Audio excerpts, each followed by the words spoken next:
Hi, welcome to Drama Means. This week we're talking about the 2024 Chinese costume drama Different Princess. Today, drama means transmigration, drama means seeing beyond preconceived notions, and drama means that sometimes your fictional BF can track you down in real life. And as always, first a little bit of a summary. Different Princess is about a young web novelist who decides to write a story with the sole purpose of causing controversy and gaining clicks. In an act of defiance, her computer sucks her into the novel, so she's forced to live the story firsthand, and hopefully change it for the better. So this is a kind of story that's very similar to lots of different other dramas that have already been done before. I'm just gonna name like a couple, like The Romance of Tiger and Rose. There's a very low budget Chinese drama that's also kind of costumey, called Sassy Beauty. Lots of like the same tropes, the same type of story, and they seem to really like this type of story. It's been going on for years, of this like transmigrational premise. I don't know, but I really enjoy it. Well, obviously they enjoy making them. Yeah. But it's not just like the Chinese dramas that are doing it. You're seeing it all over anime. Like every other release is someone from one world migrating to a new world or reincarnated in a new world. And there's different plays on the same trope all over the place right now. Yeah.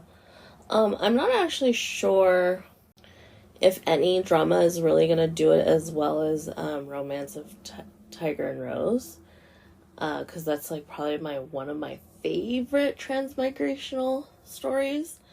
But I think they actually, for what they had, and it seemed pretty low budget also. This show. Yeah. They did pretty well on it. And I have to say, like, I was watching it when it was first airing. I think Youku lets you watch it like maybe 3 or 4 episodes before it becomes like subscription only, kind of. Like a preview, basically. Yeah.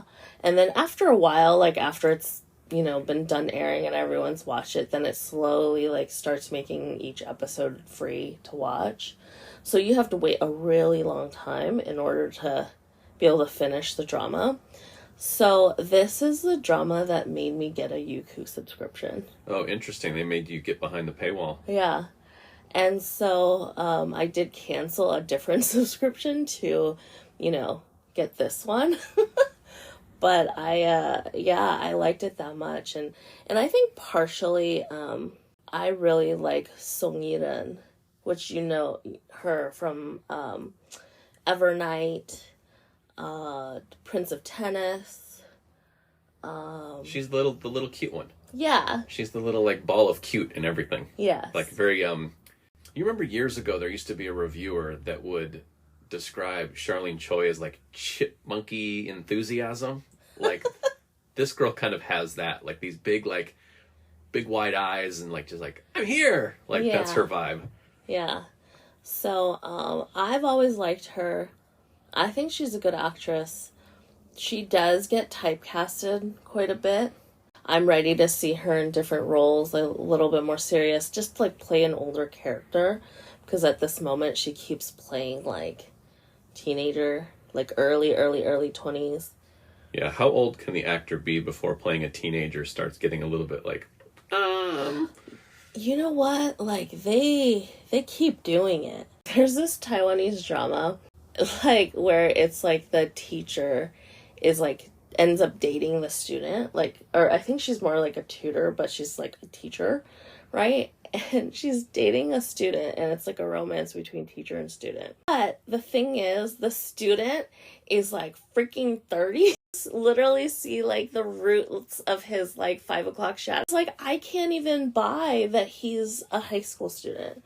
So I'm totally fine with this relationship because he looks like he's 30 something, and he, like, if he's not in his 30s, which I think he is, he's late 20s. So it's kind of like I don't see him as an underage child, and so like the story is like I don't buy this story because he's so old for his character, Well, I mean, didn't Luke Perry play like a high school kid in 90210 when he was like 40? Yeah. I don't think he was that old, but he was like so not a high school kid. I think that's why is like on TV we see all these like, you know, late 20s, 30-year-olds playing high school kids. And so in your head, that's how a high school kid looks. And then you're driving down the street and you see real high school kids walk by and you're like, holy shit, they're like 12. They're children. Yeah. And so you're like, oh, that's how real high school kids look like.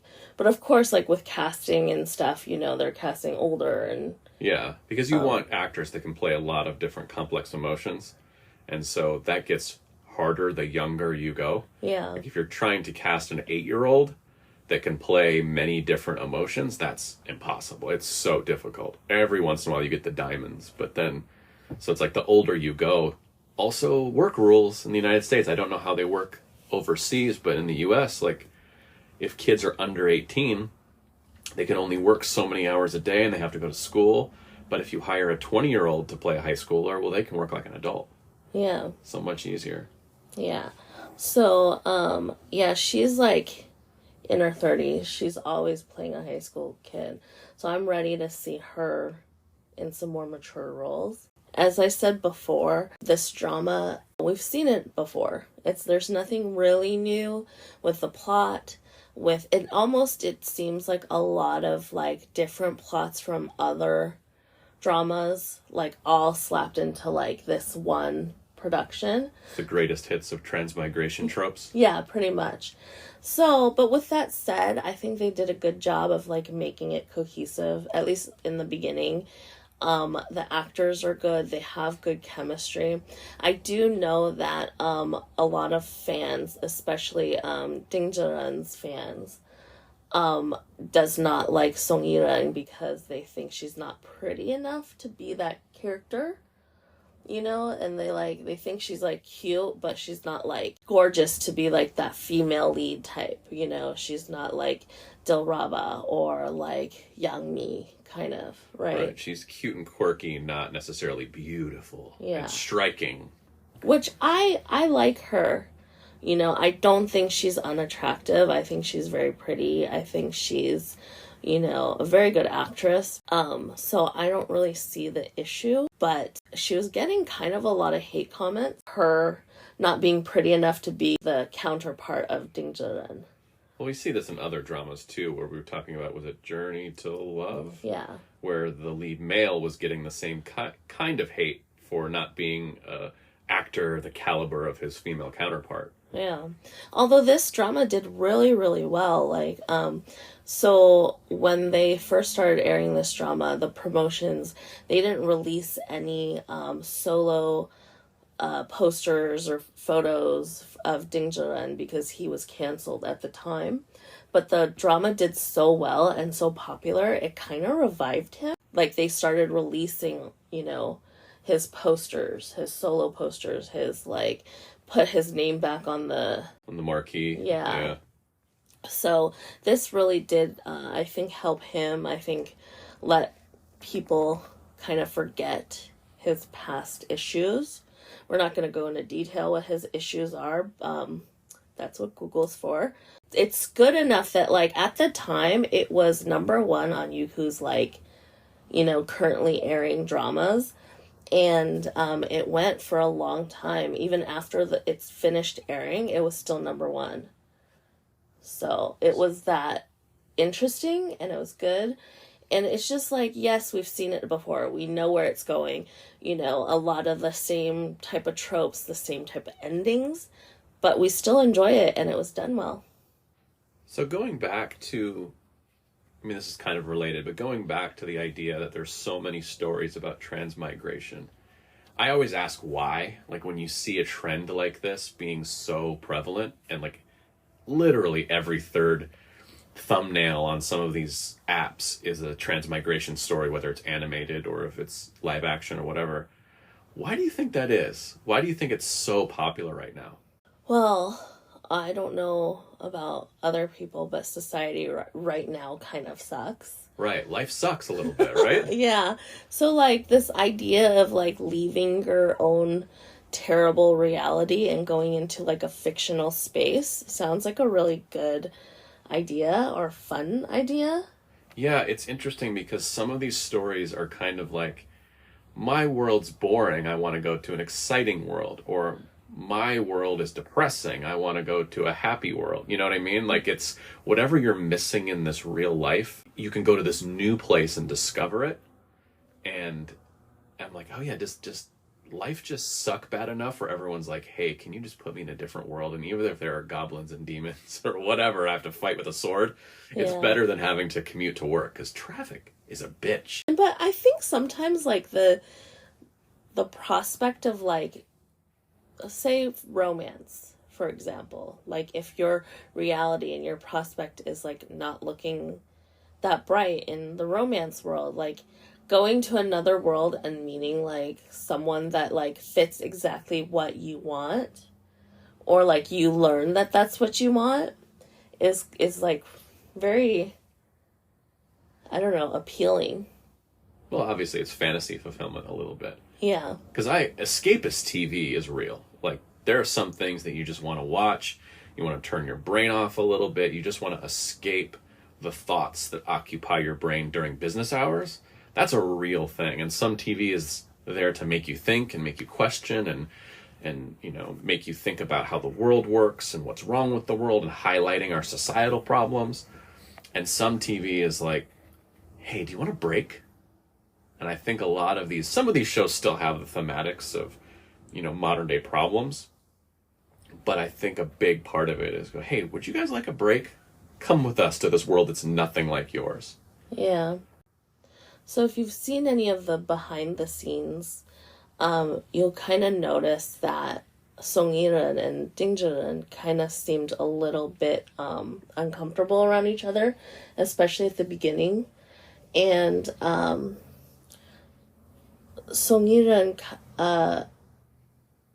seemed more comfortable with the Crown Prince, the actor that plays the Crown Prince, because they were in Evernight together. Right. And so it's just kind of like interesting that they seem so uncomfortable with each other, but then like their chemistry was so like good in the drama. Right. The on-screen chemistry was there, even if they were awkward personally. Yeah. So I don't know if, of course, like they might have, you know, gotten to know each other. I've just also noticed that Song Yi-ren is like in dramas where like the actor is like kind of a new actor. Like Ding Zhi-ren is a pop star, mainly most comfortable with dancing and then of course singing, and he was like in idol competition shows. I don't know if he was in anything previously acting wise, but this is one of his like first main roles. It's kind of interesting because like it seems like Song Yi, her actor counterparts are like newbie actors, and then they become way more popular than her. She's just launching careers over here. That's all she's doing. Yeah. So it's kind of interesting. I think the thing about actors needing to have some sort of personal relationship outside of acting is complete garbage. Like this idea that, well, we want these actors to be best friends in real life or dating in real life. Like the ships and the way that the fans just obsess about, you know, actors are actually together in real life. Like, to me, that kills the chemistry. As soon as they're together in real life, I don't know, it does the opposite thing for me. Like, Angelina Jolie and Brad Pitt become instantly uninteresting in movies together the second they're married in real life. I find that actors that are working for their chemistry, and they're also playing characters, they're not playing themselves. So you don't need personal chemistry with someone to just knock on-screen chemistry apart, because really, acting is dancing. It's a dance partner. So do you dance well with this partner? And I think it's pretty irrelevant sometimes whether or not they get on in real life. I mean, sometimes you almost want that tension. Some of the best shows, your two lead actors hate each other. Yeah. So there's this couple, I'm not going to say names or anything, but I personally don't think that they're very good actors. And they're like a ship, right? And they've been in several productions together, and every time I watch them, I'm like, gosh, they're so terrible, right? And you just don't feel the chemistry. And then you see them off screen, and this is why I'm like, I think they're dating in real life, because when they're off screen, they're so, like, into each other and so, like, comfortable around each other. And I don't know, like, if that means, like, they're so comfortable that they're not dating, but they're just, like, very, like, on each other. But then when it's the time to act and stuff, they're horrible. But I've worked with actors like this, where you have actors that are friends that then have to play romantic counterparts. And the romance is awkward because this is my buddy.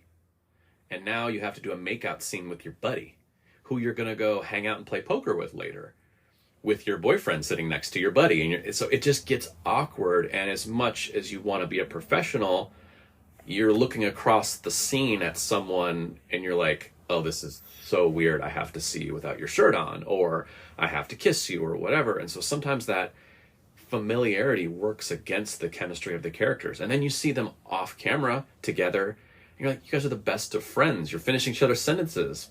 But those are your words, not the writer's words. So with their romance, like, the tension really, like, poured through. And I was just falling for the characters as they were falling for each other. And I felt everything. And honestly, I'm going to put this out there.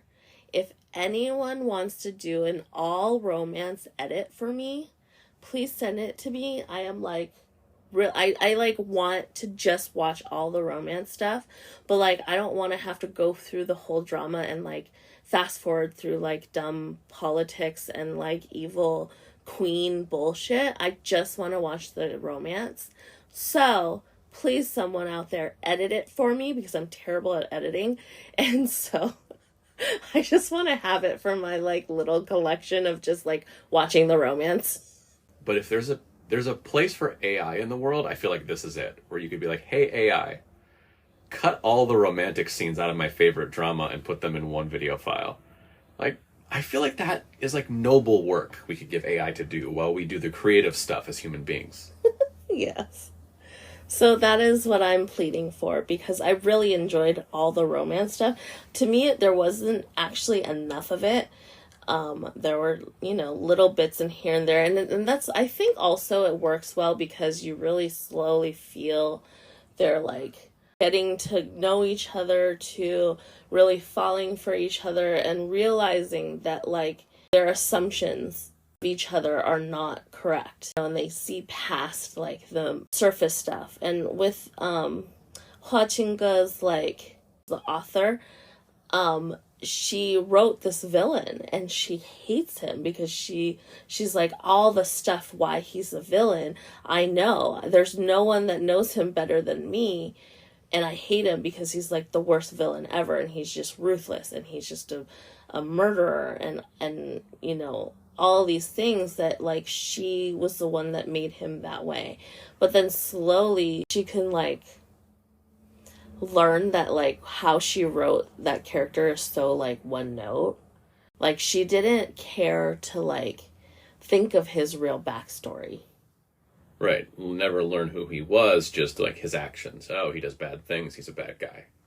Yeah, and so I think a lot of times and I feel like this kind of not mocks, but kind of points out a lot of like in dramas and in stories, the author or the writer doesn't really dive deeply into what type of character he is and like what motivates them for doing what they do. It's just that they're doing it to help your plot go. Yeah, move the story forward. Yeah. Yeah, if your characters are doing things solely to service the story and not service their character, that's the definition of kind of one note or just expositional characters and kind of useless characters, really. No one will think through a character as deeply as the actor playing the character. As much as you want to. Let's say you're a good writer and you're doing a really good job, really giving your characters motivation, and you're really diving deep. And a really good actor will take that and dive even deeper. And then they come to you with all sorts of questions of, well, is my character married and da-da-da and this? And you're like, oh man, I didn't even think about that. Like, because that's not even part of the story or whatever. And you can really tell the difference of the way a really great actor digs into the character and digs out all these little things. Like, these performances that are so good don't happen by accident. They happen by a great amount of work. And just like writers, if you're just treating it as, well, here are the lines I'm supposed to spout out of my head. Well, if that's all it is to you, just words to spout out of your head, that's what's going to come across. But when you're really diving into the character itself, we can tell. I think it radiates off the screen. So can I say something a little controversial, maybe a lot controversial? Uh-huh. Anyway, I will anyway, even if I'm not given permission. She sets out to write the most despicable villain ever. Which the villain gets the happy ending in her original novel. Well, because she wanted the despicable character, the character she hated the most, to win so that her readers would be pissed and comment and stuff, right? Yeah. But then she goes into the book and she falls in love with this character that she hates. Does that mean that women have no idea what they're looking for? Oh, shut up. Oh, God. This is where you're going? I'm just saying. Listen, I didn't write the show, but I'm just saying she wrote a character with all of the traits that she hated, and then she went in the book and fell in love with them. Girl, you don't know what you want. And it's not a girl or guy thing. I think a lot of people have these, like, almost like a checklist of what they want in their significant other, right? And then if they don't meet that check right away, they're immediately like, okay, next. I need to find someone that meets this checklist, right? So there's actually a Taiwanese movie called Deja Vu.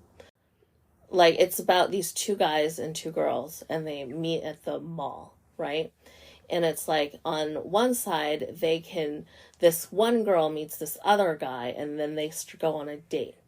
Or the other thing is, same girl meets this other guy, and they go on a date, and then you see, like, how their paths go. Okay. Right? And then you see, like, oh, I don't like this guy because he's so boring. You know, I can't get into it, right? And then her best friend, who also has the same chance of, like, either meeting that guy or this guy, you know, like, so then it's like, if this girl met this guy, they would get along this way. But if this girl met the same guy, they would get along this way. And then change, like, switch, right? And so it's like, oh, they're really boring. We don't get along. And then the other girl's like, oh, this guy's super pretentious. I don't like it. And then they go and they stay with the guy that they like, right? And then further down the line, some things happen, and then they realize that they didn't get to know that person that well. And so in the end, it's like they kind of switch and realize, oh, the actual perfect person that matches me is not the person I actually chose, but the person that, you know, I, like, dismissed. Dismissed for the insignificant reason. Yeah. Yeah. In her mind, the white moon, right? The Bai Guang, which is the crown prince. He's perfect. He's super nice. He's so, like, everything is surface perfect. But then, like, you don't see the underlying things because you just see, like, oh, the things that you like. But, like, you know, he lies. Because his love for his family, he will cover up any wrongdoings that his family does. Those things you don't like, but you don't see it because you're so focused on those few things that you think is just perfect, right? And then same with the villain, like, she only saw, like, oh, he's bloodthirsty because he wants revenge.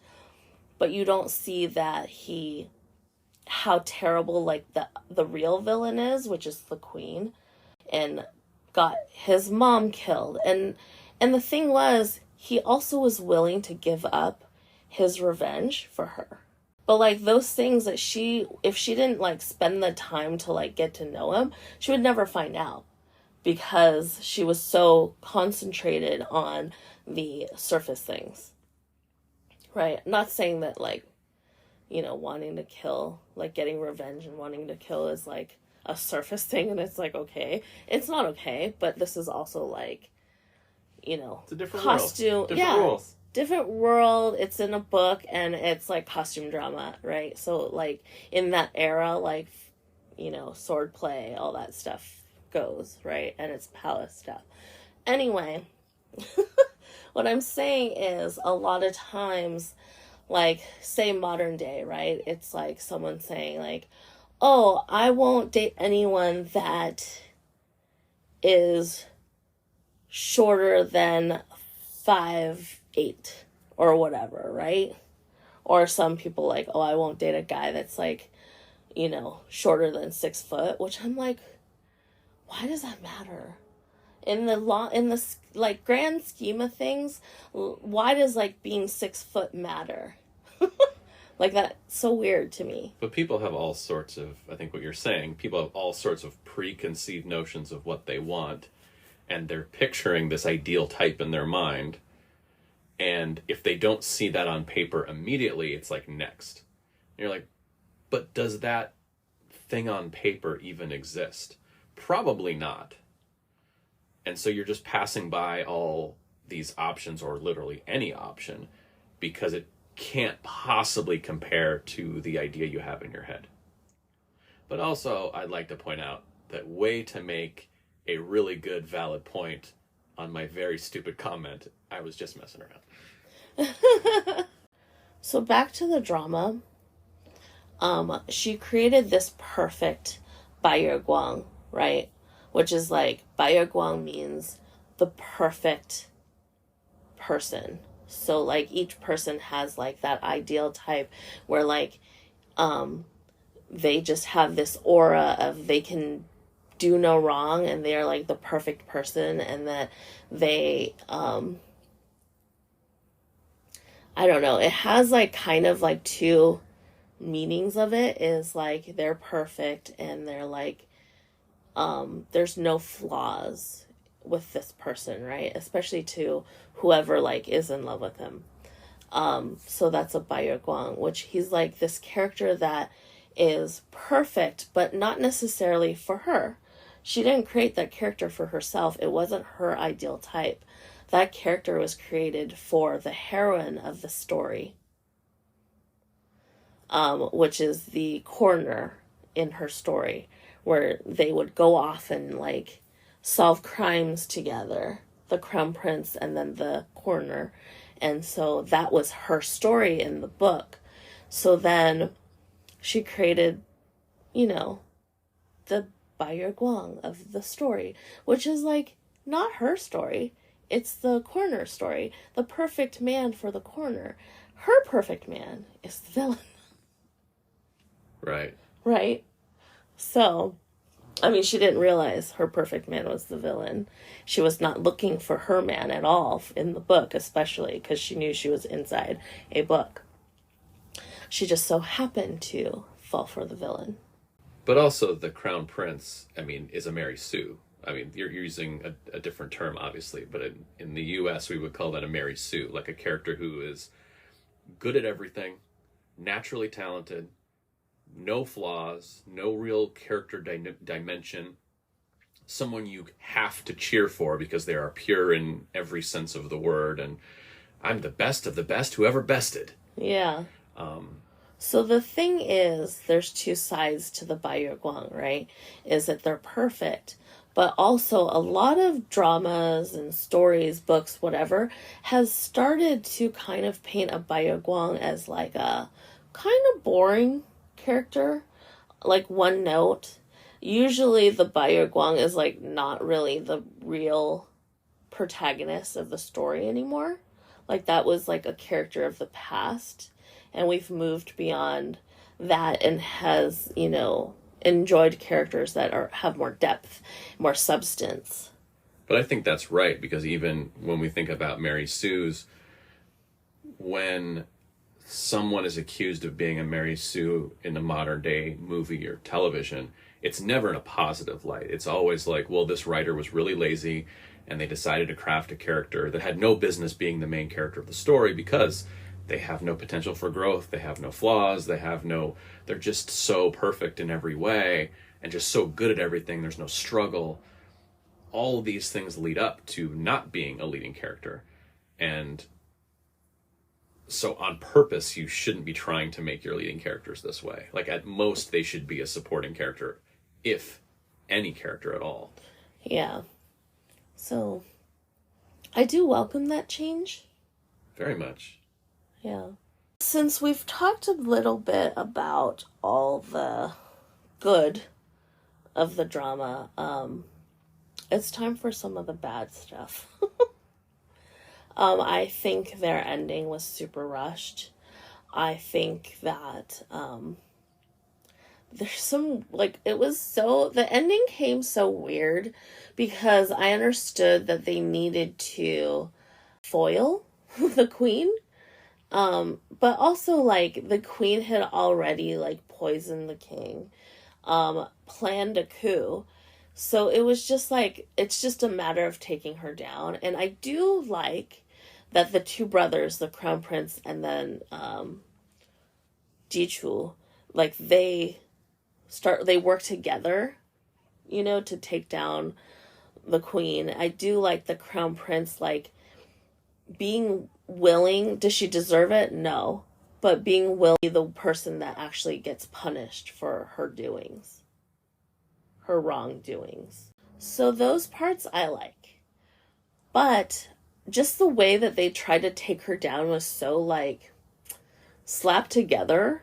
It was just kind of like, oh, you guys couldn't have figured out a better way to do it. So the part that I, like, can't get over, and I felt that was so unnecessary, was the part where Gongyechi decides that he can't let go of his desires for revenge, even though he had already promised the princess, his now wife, carrying his baby, that he was going to let go of this revenge plan, right? But once he was there, he was like, nope, I'm going to kill the queen, and goes and tries to kill the queen. And literally the princess shows up out of nowhere and stands in front of the queen and gets killed by her own husband right through the stomach, which also he killed his own child.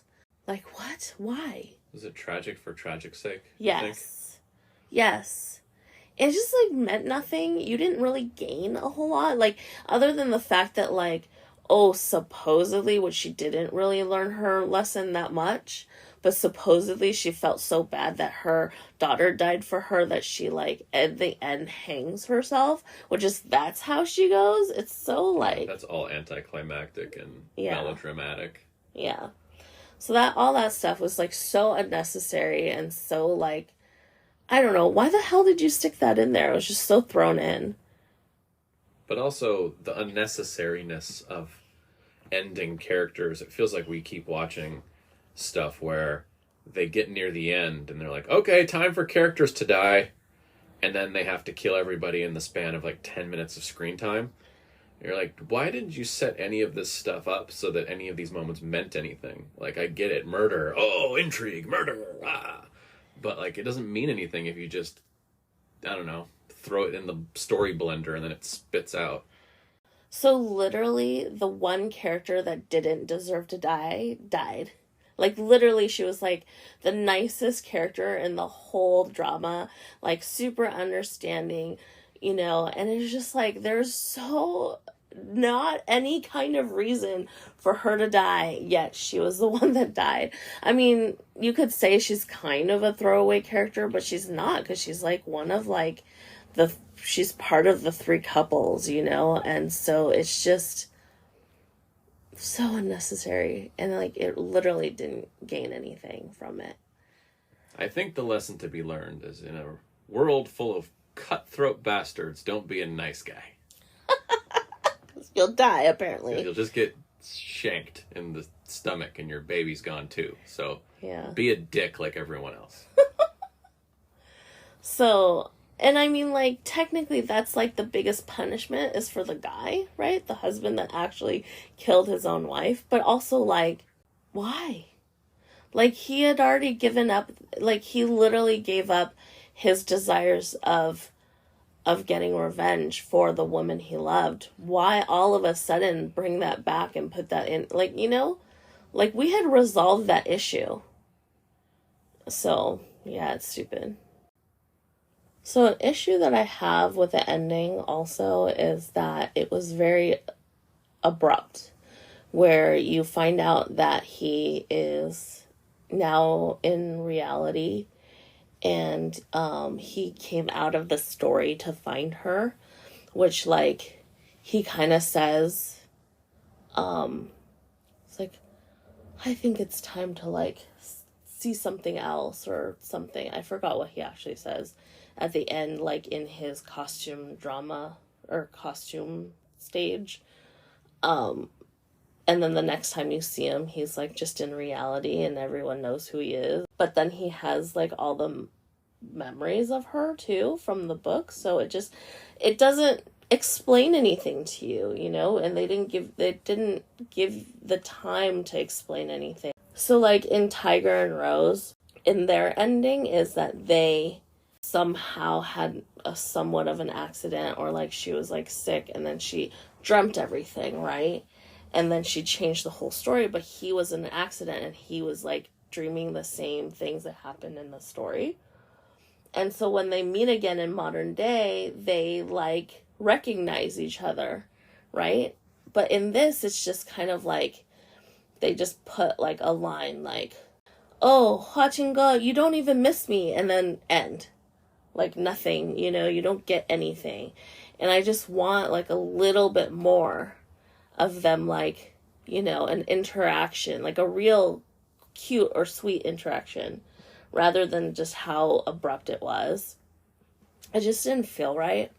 But also, it gets to this point where like every one of these dramas wants to be like Scarlet Heart. So Scarlet Heart was like an old drama, like a palace drama, where the girl, like, in modern day goes into ancient China and meets, you know, the princes of in the Qing dynasty, and you know they're all fighting to be the emperor, the new emperor, right? And it's actually like based off of Chinese history.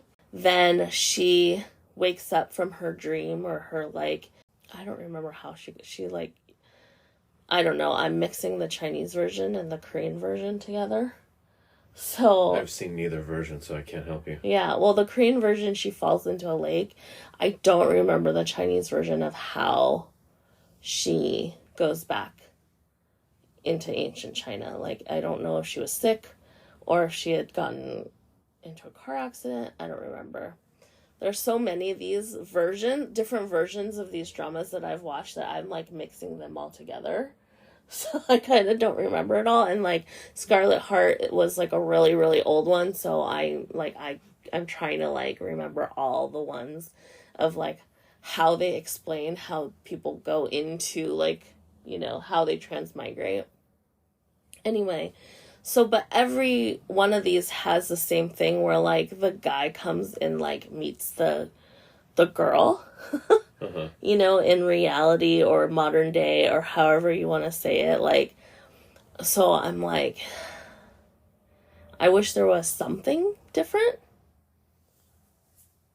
It almost feels like in this version it's one of those post-credit codas they usually just tack on to the end of the story, where, you know, the story ends and then you have to pay another $1 to like get the special ending. Like that's what it feels like they were going for, except for they made it part of the series. Yeah. Like I don't mind a cute coda at the end of a show where it kind of gives you like a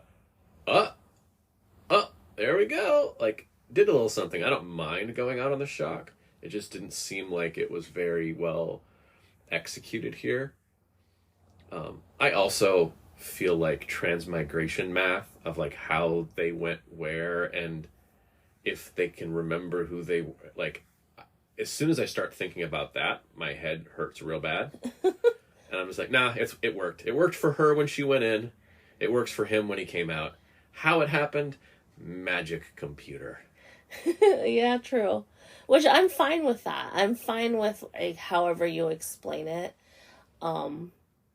But I just wanted a little bit more interaction. I also had the same issue with Sassy Beauty. And with that, they kind of explained it more. Was like she had a car accident, and then in order to keep her mind still going and possibly like in her coma to like keep living on, they created this like almost like a VR type simulator thing for coma patients, so that they could like live a life in the system, right? To keep their mind busy. Yeah.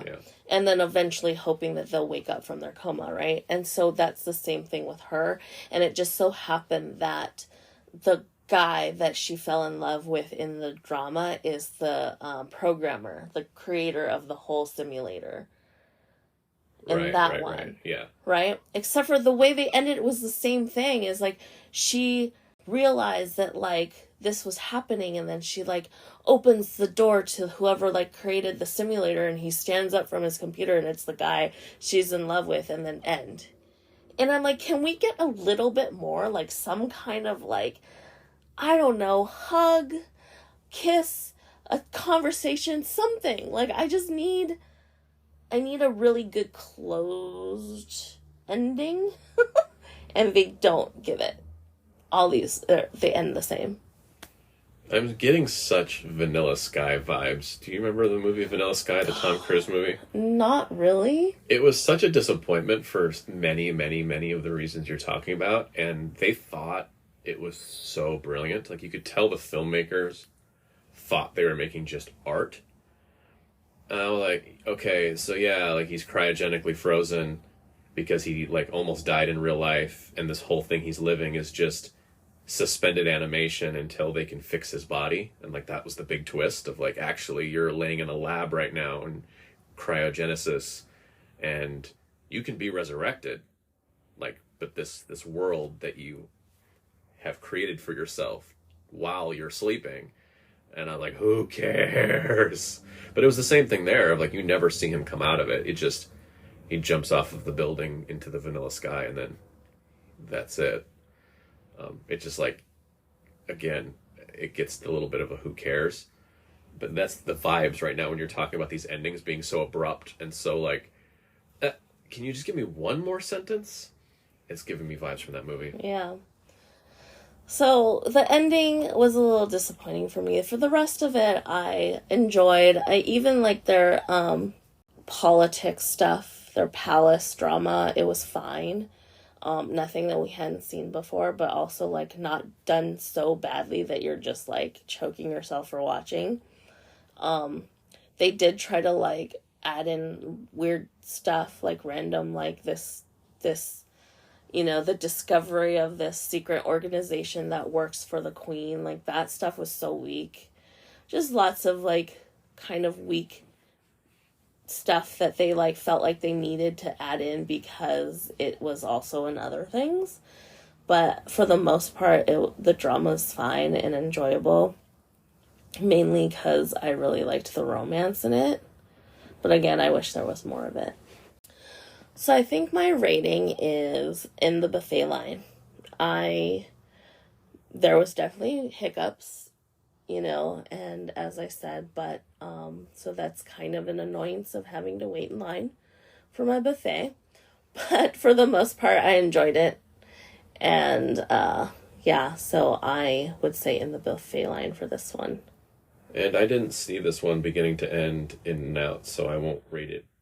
But it sounds like we have very similar ideas of what was strong and what was weak about it. Yeah. But I do have the honor of doing this week's recommendation. And this week, because the main character here goes into her book, we are recommending a similar trope in a video game that is, oh my gosh, what year was it from? Very long ago, like 2010, called Alan Wake. It was a Xbox title. I think now it's available on every platform you can think of.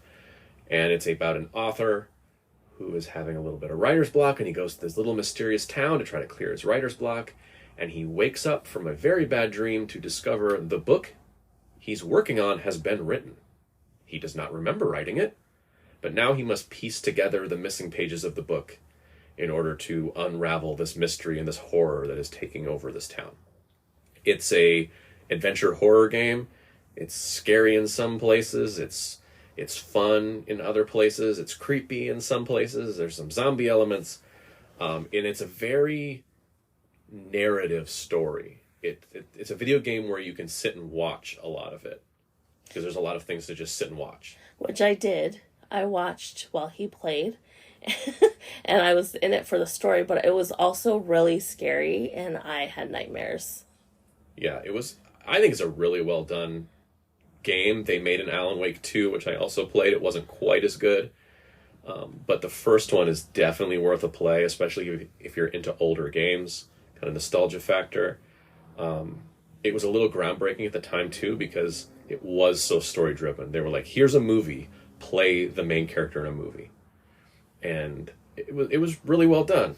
And some similar themes here as far as, an author going into their own story and having to unwind kind of their own brain. So if you have a chance, you can pick that up basically anywhere where video games are sold. Yeah, and so since that's our recommendation, but I did mention Deja Vu, which is a Taiwanese movie. I want to say late 90s to maybe early 2000s. I can't remember the date it first was released. It is Vicky Zhao, Peter Ho.